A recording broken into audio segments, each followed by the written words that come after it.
Coucou mes céréales, j'espère que vous allez bien, moi ça va. Aujourd'hui on se retrouve pour une nouvelle vidéo, donc la vidéo que j'ai promis de ne jamais rater, c'est-à-dire l'actu série du mois. Mais avant ça, je voulais vous remercier d'avoir regardé ma vidéo précédente qui concerne la série Destin, la saga Winx sur Netflix et qui a été beaucoup regardée et aussi pas mal commentée et franchement ça fait les commentaires, je vous jure, je crois que ça fait encore plus plaisir que les likes parce que en fait, vous exprimez ce que vous voulez dire. Il y en a, ils m'ont fait des paragraphes. Je kiffais répondre à ça, c'est trop bien. Donc, merci beaucoup. Et donc, je vais passer à la vidéo qui parle des actus séries du mois de février. Je voulais faire une vidéo avant. Honnêtement, j'aurais voulu faire une vidéo sur la chronique des Bridgerton. Mais franchement, j'ai un mémoire à rendre et j'avais un document intermédiaire à rendre. Je vous dis pas que j'ai regardé que les Winx et après j'ai plus rien foutu. Hein. Donc désolé. Mais c'est pas grave, en février ça devrait être un peu plus chill. Donc il y a moins que je regarde plus de séries, donc je fasse plus de vidéos. Et notamment la chronique des Bridgerton, dont je parlerai dans une prochaine vidéo. Mais là je vais parler des sorties du mois de février. Et c'est parti, on commence direct avec Queen Latifah.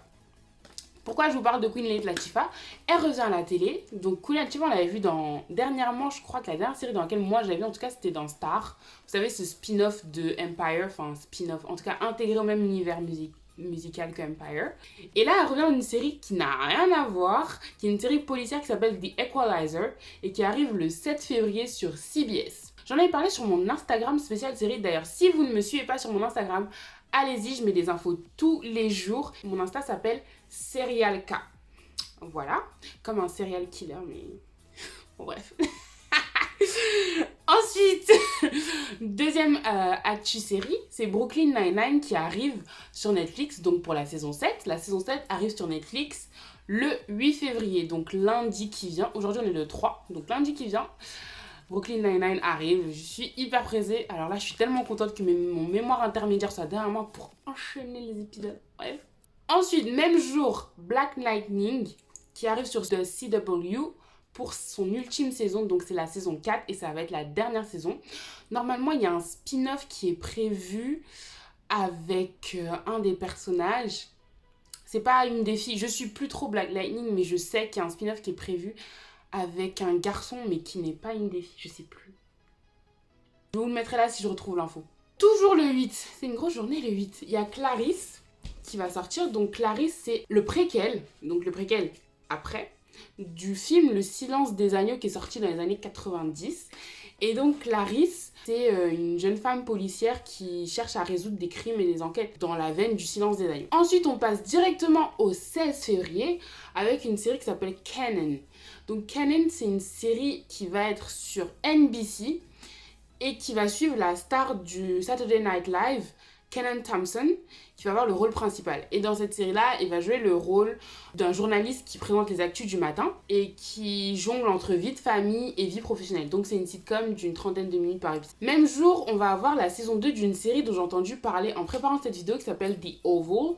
Et donc c'est une série sur BET. Donc BET c'est une chaîne black. C'est quoi? Black Entertainment Television. Voilà, c'est ça le mot. C'est pas une chaîne black, la chaîne s'appelle Black Entertainment Television. Et donc en gros c'est une famille métissée qui arrive à la Maison Blanche. Donc le père blanc est président et la mère vice-présidente est noire et ils ont des enfants métis. Et donc en fait ça suit cette famille qui arrive à la Maison Blanche et qui ont tout l'air du couple parfait, hyper successful, qui a réussi et qui a montré que la diversité ça marche, mais qui au final dans les coulisses c'est la merde. Donc deuxième saison qui arrive sur BET, mais je pense que la première saison peut valoir le coup d'être regardée. Ensuite, même jour, là, il y a la grosse série qui s'appelle Young Rock. Donc, c'est une série autobiographique, un peu, on va dire, qui raconte la jeunesse, comment Dwayne Johnson, donc The Rock, est devenu The Rock.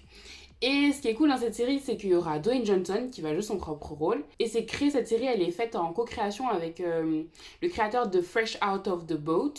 Donc c'est un peu le même système. Si vous connaissez pas Fresh Out of the Boat, non c'est Fresh Off the Boat, pardon.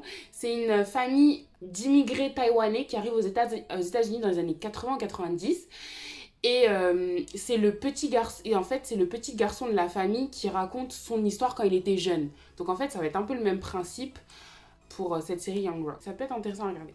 Le 18 février, il y a une série qui arrive et ça, franchement, c'est the série du mois de février que j'ai envie de regarder. Ça s'appelle It's a Sin. C'est une série anglaise et elle arrive sur HBO Max le 18 février. Mais il faut savoir que en fait, c'est une série qui est sortie à la semaine et il y a eu 5 épisodes. C'est juste que sur HBO Max, on va tout avoir directement le 18 février. Et cette série, elle m'a l'air incroyable. C'est 5 jeunes hommes à Londres, pardon, dans les années 80. 5 jeunes hommes gays. Et en fait, ils arrivent à Londres pour vivre leur vie, faire des expériences et être dans cette ville qui est un peu plus acceptatrice, etc. Sauf que dans les années 80, il y a un tout nouveau virus qui arrive. Et ce virus, il touche beaucoup cette communauté gay. Et donc, vous vous doutez bien que c'est le virus du sida, en fait. Et ça, franchement, j'ai tellement envie de regarder cette série, elle m'a l'air oufissime. Et en plus, il y a Neil Patrick Harris, et je l'aime bien ce garçon. Je sais pas quel rôle, s'il a un rôle hyper important ou pas, mais je sais qu'il est dedans. Et les autres acteurs, pour moi, c'est des acteurs assez jeunes que je connais pas, donc hyper pressée de découvrir.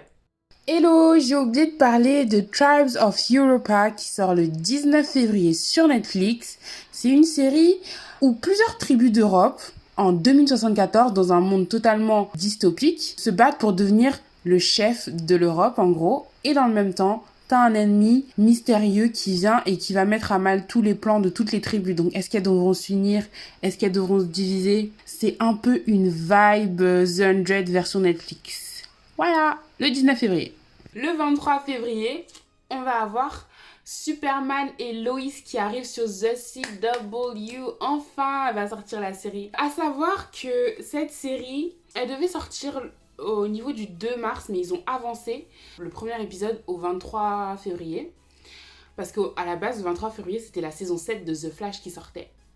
Et ouais, ils ont tout remixé pour qu'au final, la série soit plus mise en valeur au niveau de la sortie de son premier épisode.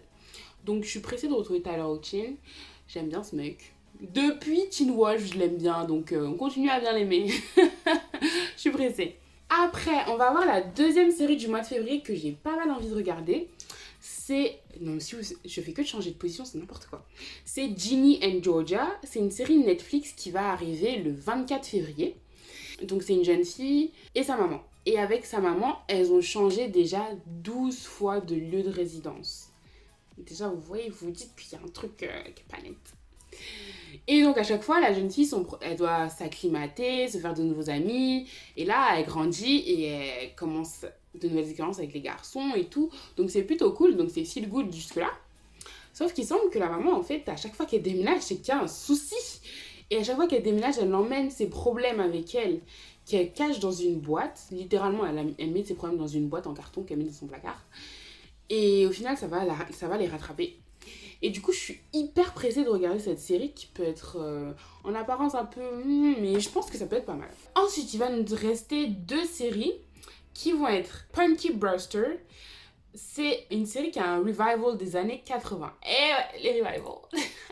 Je suis plus revival que reboot déjà, donc ça va. C'est un revival d'une série des années 80 qui suivait à la base une jeune fille orpheline qui s'était fait adopter par un vieil homme qui était un ancien photographe.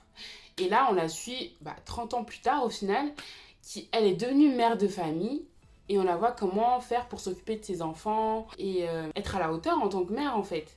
Sachant qu'elle n'a pas eu de référence maternelle, etc. Donc ça peut être une série plutôt cool. Et c'est sur Peacock. Et ça sort le 25 février.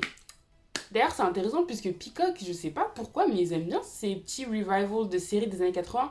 C'était eux qui avaient fait Sauvé par le Gong le mois dernier. Ils aiment bien ça, donc si ça marche pour eux, tant mieux. Hein. Sauvé par le Gong, ça a marché, hein. Ça marche. C'est d'ailleurs renouvelé pour une saison 2. Et la dernière info, ça va être le 28 février, la sortie de la deuxième partie de la saison 10 de The Walking Dead, qui arrive puisqu'elle n'avait pas été diffusée entièrement l'année dernière, due au coronavirus. Et donc la seconde partie arrive. Donc voilà, pour moi, j'ai bien sûr pas parlé de toutes les séries qui sortaient. Il y en a vraiment beaucoup. Vraiment, vraiment beaucoup. Si vous saviez le nombre de séries, c'est impossible. Franchement, je pense que même quand on est payé à regarder des séries, on peut pas toutes les regarder. C'est incroyable. Il y a une quantité de produits. Bref, c'est truc de fou. Donc moi, ce mois-ci, de visu comme ça, ce que je pense regarder, comme je vous ai dit, It's a Sin. Je sais même pas si je vais la regarder tout de suite, mais c'est une série que j'ai vraiment bien envie de regarder Bien sûr, Brooklyn Nine-Nine, la base. Ginny and Georgia, comme j'ai dit. Et je pense que ce sera déjà assez bien. Parce que le mémoire me tue. Hein. C'est pas que je me plains, mais les gens qui font leur mémoire cette année, on est ensemble. Hein. Je suis fatiguée. J'ai des mal de crâne, je vous jure. Bref, c'est tout pour moi. Dites-moi dans les commentaires quelle série vous pensez regarder ce mois-ci.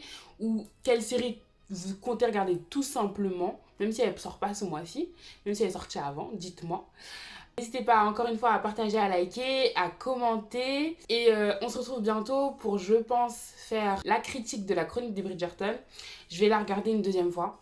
Parce que j'ai regardé une première fois, je vais la regarder une deuxième fois. Et puis, j'en ferai une petite critique. Et je vous donnerai un peu les infos que j'ai concernant la saison 2. Et ce sera déjà pas mal. Voilà, prenez soin de vous. Bisous. Bye.